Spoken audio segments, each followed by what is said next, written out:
Imagine waking up in a country where each passing day brings us a new challenge.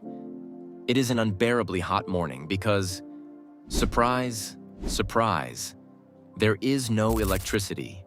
The fan stopped working hours ago. You blindly search for your phone and realize that it barely has 10% of its battery life left because you couldn't charge it overnight. This is life in Pakistan in 2025. A country of extraordinary potential and breathtaking beauty, taken down by mismanagement, corruption, and chaos. From the peaks of K2 to the mesmerizing and beautiful valleys of Swat and the golden deserts of Thar, it's a place that could easily get to the top for being the #1 tourist destination. But here's the dark side. While nature has done its part, humans have done the opposite. Consider, for instance, the northern areas. Thousands of visitors go to Hunza, Skardu, and Fairy Meadows annually, but one can hardly experience things in the proper manner. Roads, narrow, damaged, and oftentimes blocked with landslide debris. Rooms, overcharged and maintained as if one never left home for ages. It is a serious challenge, even just to get decent drinking water. And then there is the pollution. Karachi, known as the City of Lights, is facing the issue of smog. You might be thinking, wasn't it Lahore getting smog every winter? Yes, you are right. But Karachi is not far behind in the face. The streets of Karachi are littered with garbage, and the odor of waste makes it unbearable to live. You think this sounds harsh? Ask anyone who lives there. It's their everyday reality. If there's something that keeps Pakistanis together in this chaos, is the shared frustration over the economy. Inflation has now hit levels that have never been seen before in 2025, and for most, even basic needs have become unaffordable. You went to buy groceries, for instance. A huge shock strikes you as you notice the prices of basic goods. The government has set a different price, and vendors are selling them at double prices. The end result? You end up buying groceries for just a week and your wallet is empty. Fuel prices add fuel to the fire. The price of a liter of petrol is so high that people are preferring public transport rather than taking out their cars. Public transport, on the other hand, is crowded and inefficient under normal circumstances, but has become the only option for many. But it's not just about money. It's about dignity. Parents struggle to put food on the table. Students drop out of school because they can't afford tuition, and families are forced to make heartbreaking decisions, like choosing between buying medicine or paying rent. Do you think this is exaggerated?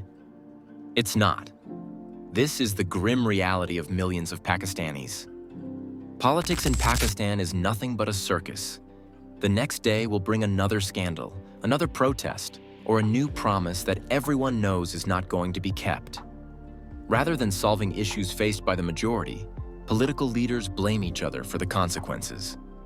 Talking about Islamabad's red zone, where protests are as common as traffic jams every other day. One group is demanding better wages, another is focusing on the resignation of the prime minister, another is protesting to save the leader of a political party, and much more.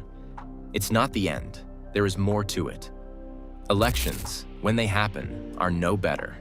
Allegations of rigging, voter intimidation, and corruption are common to hear. And what do the people get in return? More promises, more speeches, and no real change. Do you think this cycle will ever end? Most Pakistanis have given up hope. Basic necessities are a luxury in Pakistan. Electricity, for instance, is something people plan their entire day around. Load-shedding schedules are shared like weather reports. No power from 9 a.m. to 3 p.m. today, someone says. Better charge your devices now. And it's not just about convenience. Businesses suffer huge losses because of power outages.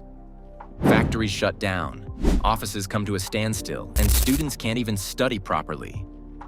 There's also water. In cities such as Karachi, people pay water tankers money because the government doesn't deliver in proper quantities. Rural women walk for miles to collect from wells and even risk their safety and health conditions. Healthcare, meanwhile, lies in ruins. Hospitals are overcrowded, staff is unqualified, and if someone has to go to the emergency room, disappointment hits upon finding out that nobody is available to see you. Or worse, no medicine is available. Do you think this is good? Of course not. but that's the hard fact. Education is supposed to be the cornerstone of any nation's progress. In Pakistan, however, it is seen as an afterthought. Elite schools cater to the rich, where facilities and curriculums are world-class. For most, however, government schools provide the only options, and they function barely.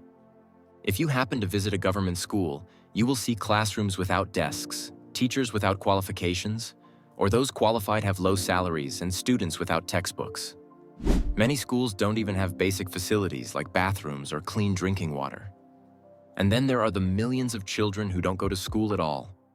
Instead, they're out working in fields, factories, or street corners, trying to support their families. It's a heartbreaking sight, but one that's all too common. Do you think this is fair? It's not, but it's the reality for countless families.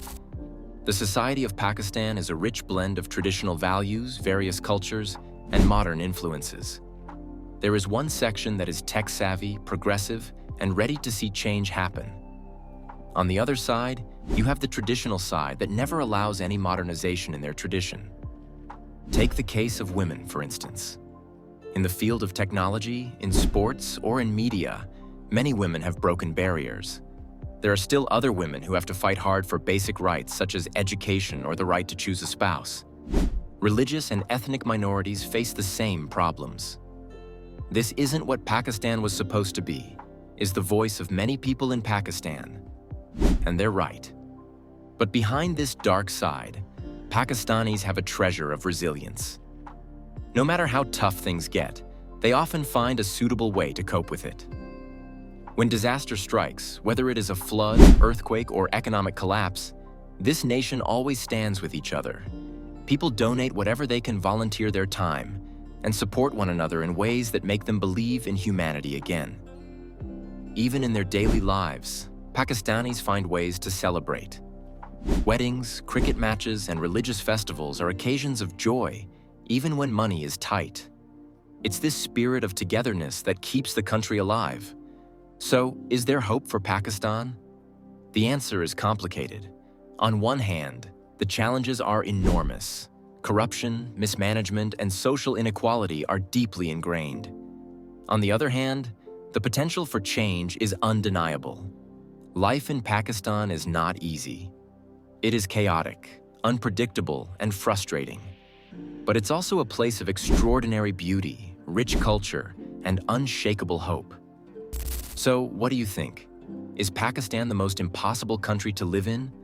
Or is it a land full of untapped potential? Let us know your thoughts in the comments below. And don't forget to like, share, and subscribe for more stories like this.